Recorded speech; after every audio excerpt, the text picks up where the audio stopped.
Le Père Noël ne pouvait venir sans un cadeau. Et le cadeau que le Père Noël a apporté aujourd'hui est un cadeau pour la mairesse de Montréal.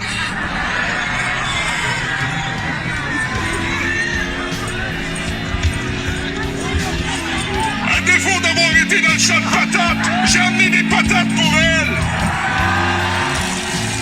Notre prochain orateur, c'est un leader incontestable. C'est une personne qui est capable de soulever un peuple juste en respirant la fleur de lys. J'ai nommé Monsieur Steve l'artiste Charlotte. Coupe le corps!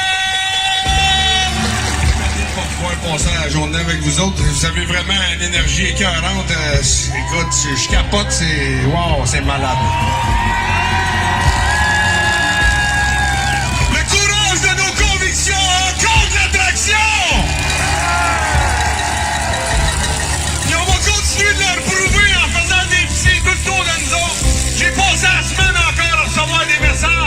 De gens qui me disent merci, mon chum vient de déclencher, mon chum vient de couper la TV, ma blonde s'est réveillée, on a coupé le câble, puis on regarde la vie. By the way, t'as qu'à avoir passé dans toutes les merdias. Fuck you, le gars!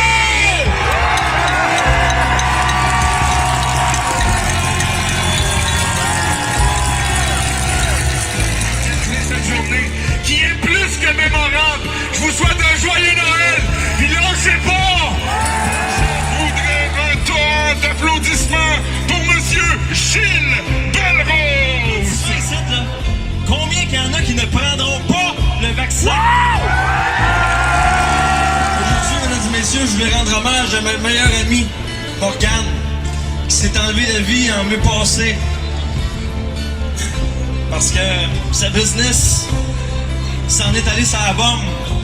Un business qui a mis toute sa vie à monter, puis qui ne pouvait plus survivre. Puis le plus ironique dans tout ça, c'est que sur son certificat de décès,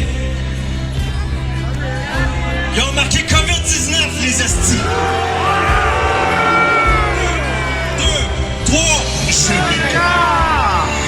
merci d'être là, tout le monde. C'est son titre, Monsieur Dave Leduc!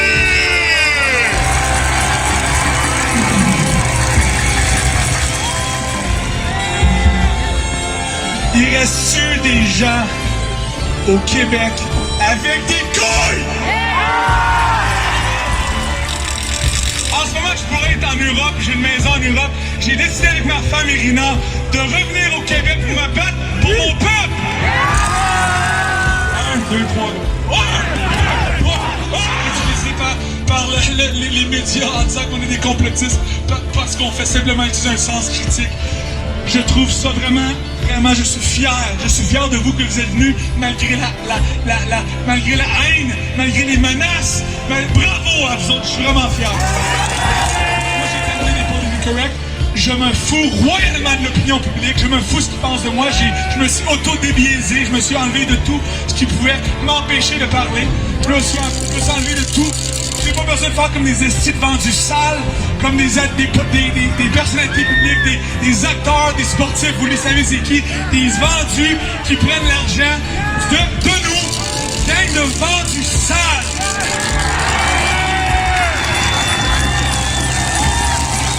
Vous avez besoin d'un petit cachet de même. C'est pas ma colisse de faute qui sont pas capables de gérer leur argent et qui sont en train de sucer la graine du gouvernement pour avoir un chèque. Non, je vais dire ce que j'ai à dire, je vais dire les mots. Ça s'appelle être un vendu sale. Puis j'envoie de mes publicités YouTube, des humoristes, comme, oh my god, on est rendu bas de même, hein? C'est dégueulasse. Sans aucunement se demander, oh, qu'est-ce que j'endosse? Je pousse pas mes recherches. C'est qui les covidios? C'est eux autres. Un applaudissement pour Monsieur Farid. Merci à tout le monde. Merci Dave de parler du débat public. Ce débat public qui vous appartient, il appartient au peuple. Ce que je veux dire, c'est que c'est un droit acquis parce qu'il fait partie de la Charte des droits et libertés. Et vous, chacun, parce que là, la liberté d'expression, il nous l'a enlevé, puis le droit à l'opinion. C'est pour ça que le débat public est très important. C'est à chacun de vous. C'est pour les enfants, pour les aînés, pour le Québec.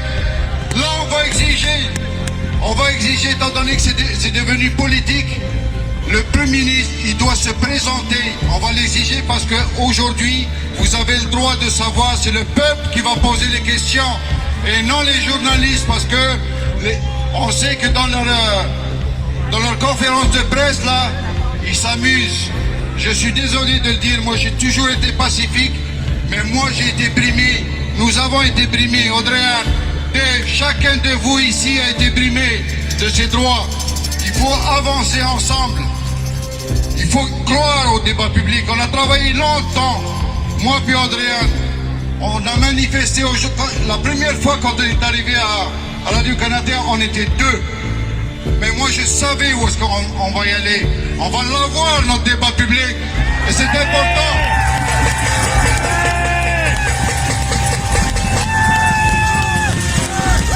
Sur ce, rappelez-vous, ça vous appartient le débat public. C'est dans la charte des droits et libertés.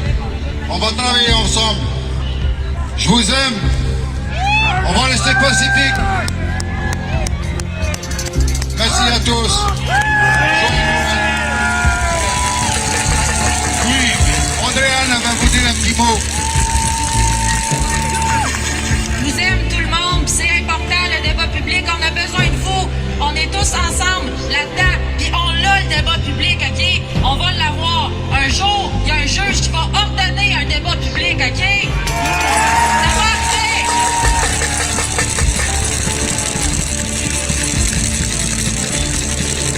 Fait que bientôt, on va retourner à Montréal, puis on a besoin de votre soutien devant Radio-Canada pour revendiquer le débat public. Puis parlez-en autour de vous, il faut qu'on en parle partout. Il faut qu'on leur mette la pression pour avoir le débat public. C'est important. On veut un débat public. On veut un débat public. On veut un débat public. On veut un débat. On veut un débat. Le seul propriétaire de gym à avoir refusé de fermer son établissement à Québec, il est le seul à s'être tenu debout. C'est un fier représentant de l'EAQ, les entrepreneurs en action du Québec. J'aimerais que vous fassiez un temps de bruit pour M. Marc-Antoine Grondin. Bonjour à tous, je suis Marc-Antoine Grondin, membre des entrepreneurs en action du Québec, membre du Parti conservateur du Québec, entrepreneur et travailleur autonome depuis 20 ans et bâtisseur d'avenir. Naissant, mourant, grandissant, vieillissant, appauvri, enrichi, apeuré, enthousiaste, homme, femme, couleurs multiples sans religion ou non, combattant, survivant, en devenir sans avenir, chers citoyens québécois, québécoises, amis de la Révolution, soldats de l'indignation, enfants, adolescents, parents, collègues, collaborateurs, démocrates, bureaucrates, entrepreneurs, technocrates, éveillés ou endormis, je vous salue, mes très chers amis.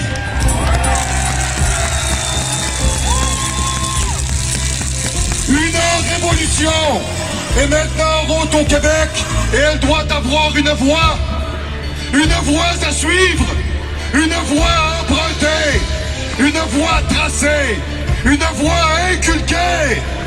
Cette même voix que nous devons tous écouter pour la communiquer, la partager, l'encourager et la hurler à tous les citoyens du Québec pour connaître un avenir prospère et engagé.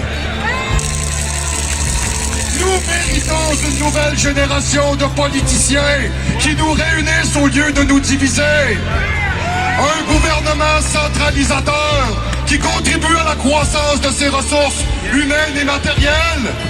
Une nouvelle génération de populations instruites à la transparence et au combat dictatorial qui depuis presque un an nous fait voir et comprendre que l'incompétence, la mécréance, la nonchalance et l'ingérence ne feront plus jamais partie de nos exigences comme peuple uni et distinct. Le prochain Québec devra élaborer des politiques d'orientation de sa main-d'œuvre, des travailleurs instruits et décisionnels, des unités de travail privées décentralisées, un Québec où les syndicats ne seront plus jamais le frein économique de notre nation, un Québec de privatisation, un Québec libre de marché sans monopole, exclusivement gouverné, un système complètement déconstruit et rebâti, un Québec dessiné avec nos convictions et nos croyances. Nous n'en voulons pas du Québec de François-Léon Legault, de Christian Dubé, de Pierre Dracula Fitzgibbon et de l'esclavagiste de l'OMS Horacio Arruda. Ce quatuor représente la fin d'une race de décideurs sans vision prolétaire qui veulent nous forcer la main vers un Québec sans couleur, ni odeur, ni saveur, ni déplacement, ni divertissement et ni déplacement. Le Québec n'est pas un idéal socialiste et communiste de deuxième calibre. Nous sommes des êtres libres de penser, de travailler, de construire et de devenir et d'être prospères et de réussir. Le Québec de demain ne sera pas celui des riches, ni celui des pauvres, ni celui de la classe moyenne, ou encore pire, celui de la politique teintée de mensonges, de manipulation, de traîtrise et d'assouvissement. Il sera le Québec de tous, celui de nos enfants, de nos parents, de nos travailleurs, de nos investisseurs, de nos créateurs de richesses et de celui qui ont choisi d'asservir la peur. Vous savez ce que c'est que la peur? Vous voyez? Vous voyez? La peur, c'est quand la mort a décidé de faire sa prière. Et c'est à genoux devant le Québec qu'elle sera obligée de supplier. Sachez, chers concitoyens, que celui qui mord la poussière n'est jamais plus mort que la poussière. Que les lâches meurent un peu à tous les jours. Mais que les braves ne meurent qu'une seule fois. Une seule fois! Pour faire une journée ou tout le reste de votre vie! Une journée ou le reste de votre vie! Alors, marchez avec moi et devenez des combattants! Marchez derrière moi et perdez tout espoir! Mais si vous marchez devant moi, vous creverez à essayer!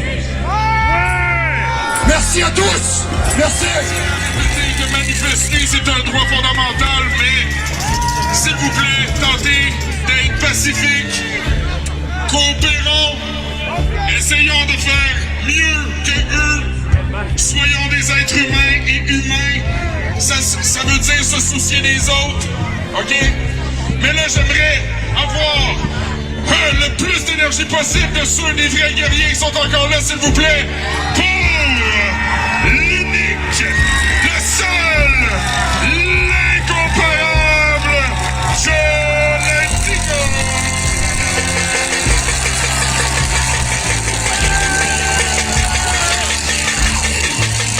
Salut tout le monde, premièrement, j'aimerais dire je ne vis pas dans la peur et je suis libre.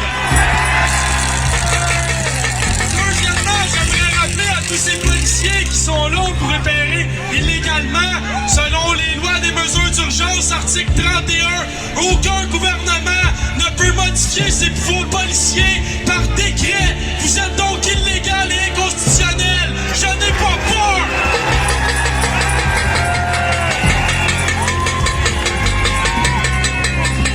Ensuite, j'aimerais rappeler aux policiers qui voudraient venir s'aîner dans ma vie privée à Noël. La Charte des droits et libertés. Mais avant, je vais vous rappeler l'article 3 du Code de déontologie de la police qui dit que vous devez faire respecter la charte. Donc maintenant, on va dire l'article 3, liberté de religion, d'association et de réunion, en plus d'expression. Ensuite de ça, on va dire l'article 5, la vie privée. Ensuite de ça, on va dire l'article 7, la demeure est inviolable, c'est un sanctuaire. Donc vous êtes passible de crime.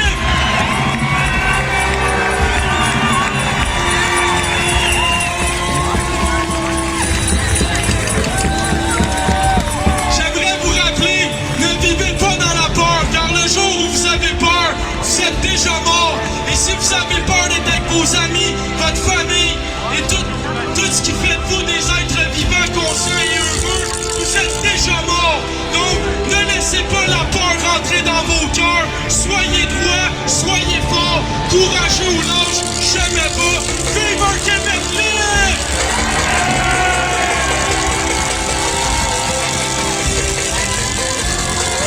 Donc voilà, messieurs les policiers, comme j'ai mentionné, si vous voulez être accusé une persona de crime contre l'humanité ou à l'encontre des droits et libertés de la personne, venez cogner chez nous à Noël. Ça va me faire plaisir de vous dire, je ne réponds pas aux questions et un mandat est seulement applicable pour un mandat d'amener, un mandat de perception des percepteurs des amendes ou une arrestation.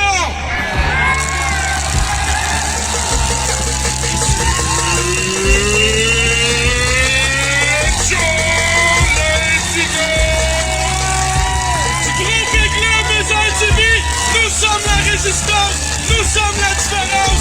Face aux instances, allons changeons cette gouvernance. J'aimerais que vous fassiez un toy de bruit pour le policier qui a dit non. Le policier qui a mis ses couilles. Monsieur Max Wimmer.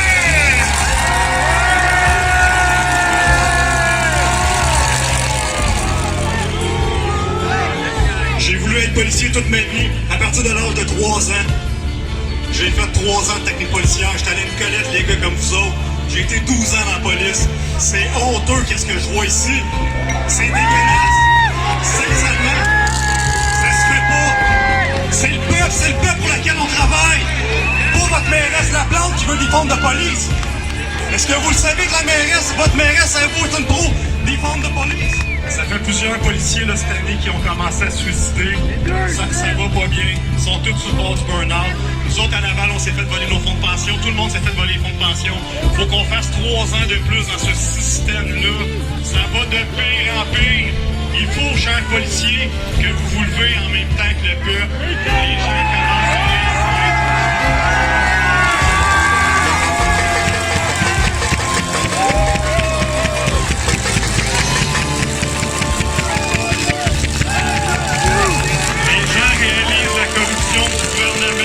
et de toutes les sortes. Et là, vous l'avez remarqué, hein, depuis ma sortie, c'est qu'est-ce que j'ai eu? Un commerce incendié, le même soir que TVA est venu me voir. Ensuite de ça, une mise en demeure de Québécois de 80 000 $. Une mise en demeure par le barreau parce qu'on me demande d'arrêter de conseiller, de donner mon opinion juridique.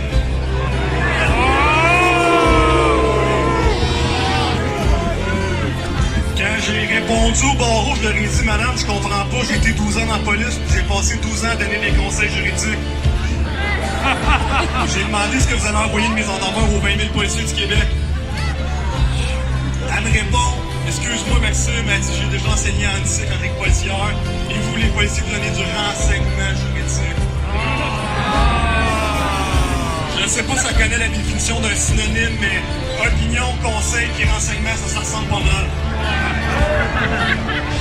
Les ordres sont corrompus, puis j'ai remarqué finalement, parce que vous savez, j'ai déjà voulu arrêter un avocat, moi, en 2018. Son fils avait fait un méfait dans un Canadian Tire. Il s'est fait arrêter par l'agent de sécurité, il a appelé son papa avocat. Son papa avocat s'est présenté au Canadian Tire, puis il a donné un char de marde au directeur comme j'ai jamais vu sur vidéo. quelqu'un qui sait pas vivre. C'était dégueulasse. Il a demandé à son fils de se sauver de sa détention. Son fils, il a sauvé il a volé le pad d'un rapport de l'agent de sécurité qui avait commencé à donner son nom. Ils se sont sauvés. Ça, c'était grave. Le méfait, je m'en colsais pour vrai. Mais qu'un père avocat arrive dans Canadian Tire et qu'il fasse une entrave à la justice en se servant de son statut, ça passait pas pour moi. J'ai localisé ce jeune-là parce que l'agent de sécurité avait pris sa plaque de char. J'ai enquêté la plaque de char, ça m'a donné une compagnie à numéro sur Saint-Martin à Laval. C'était un avocat. J'ai checké au registre des entreprises, puis je me suis pointé chez eux, puis j'ai retrouvé la Mini Cooper. Le père m'a envoyé chier.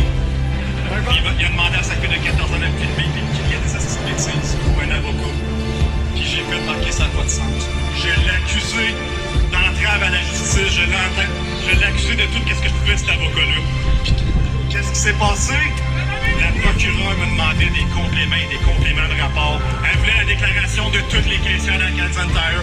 Des choses impossibles. Elle me dit, il est venu pleurer dans mon bureau. Je m'en calisse, pas parce que c'est un avocat qui passera pas devant la justice.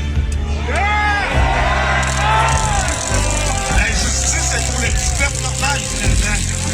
J'ai fait une plainte au barreau du Québec aussi. Ils ont fermé le dossier. J'ai fait une plainte au BIEL, Bureau d'intégrité et d'éthique Laval. Ils n'ont jamais donné de retour. Ils n'ont pas accusé l'avocat. Son fils, ils l'ont accusé d'un méfait. Et quelques semaines avant le procès, tout a été fermé. J'ai remarqué que le barreau, c'était pas une institution pour dénoncer les avocats, mais c'est une institution pour faire taire les avocats de parler. J'ai porté pendant 12 ans le masque, un masque de robot. Puis à chaque fois que j'ai voulu faire des choses dans le système, on m'envoyait soit une mise en demeure, on m'envoyait en discipline. Puis vous avez vu comment que le Journal de Montréal et TV essaie de me détruire présentement? Plus que tu dis la vérité et plus que ta position est importante dans la société, c'est plate à dire, j'ai réalisé qu'en étant policier, avocat, j'étais plus important que le reste du peuple. J'avais un statut social plus important que vous. Puis je suis arrivé à 35 ans puis je me suis dit tabarnak. Je vois pas plus que personne qui est ici en ce moment. Pas parce que je suis policier puis que je suis allé à l'école, ça n'a pas un assez bon sens. Fait que le calice de masque, là,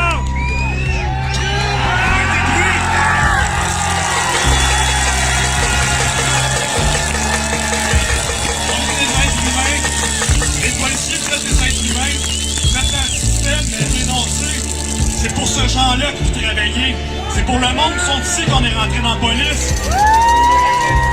2021, ça va être l'année du peuple. Pour Noël, stressez pas pour le vrai. J'ai pas d'amis policiers, parce qu'il m'en reste effectivement, qui me confirment qu'ils vont rentrer dans des maisons pour casser vos Noël. J'en connais pas.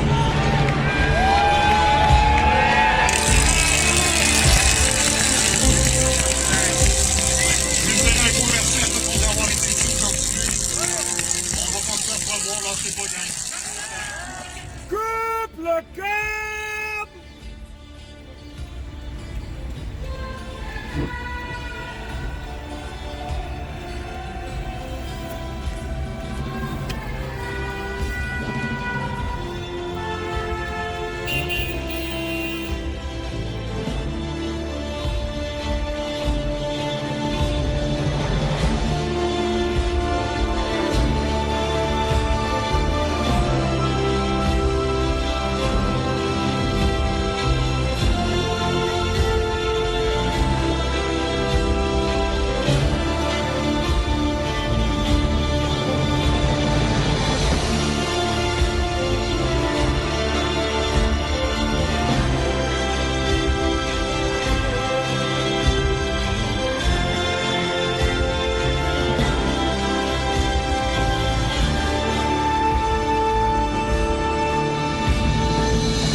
Si je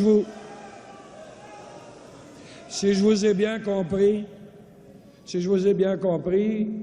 vous êtes en train de dire à la prochaine fois.